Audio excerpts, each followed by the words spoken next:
জীবন নিয়ে সেরা উক্তি।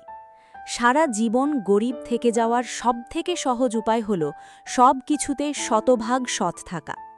জীবন হলো একটি রহস্য, এটিকে সমাধান করো। জীবন হলো একটি যুদ্ধ, এটিতে লড়াই করো। শিক্ষার মূল উদ্দেশ্য হল মানব জীবনের আরও উন্নয়ন করা। জীবন হলো একটি খেলা, এবং যারা খেলে না তারা কেবল দর্শক। জীবনের সবচেয়ে বড় জয় হল এমন কিছু করে দেখানো যা সবাই ভেবেছিল তুমি কখনোই করতে পারবেন না। আত্মবিশ্বাস মানুষের জীবনের নিজস্ব সম্পদ, যেটা মানুষকে তার গন্তব্যে পৌঁছানোর গতি নির্ধারণ করে দেয়। জীবনটাকে কেঁদে ভাসিয়ে দেওয়ার চেয়ে হেসে উড়িয়ে দেওয়াই ভালো। জীবনে সফল হতে চাইলে আত্মবিশ্বাসের শিক্ষায় নিজেকে শিক্ষিত করে গড়ে তোলো। সুখের নাম জীবন নয়, কষ্ট করে বেঁচে থাকার নামই জীবন। জীবনকে সামনের দিকে এগিয়ে নিয়ে যাওয়ার সবচেয়ে ভালো একটি উপায় হল একটি লক্ষ্য পূরণের পর আরও বড় লক্ষ্য ঠিক করা।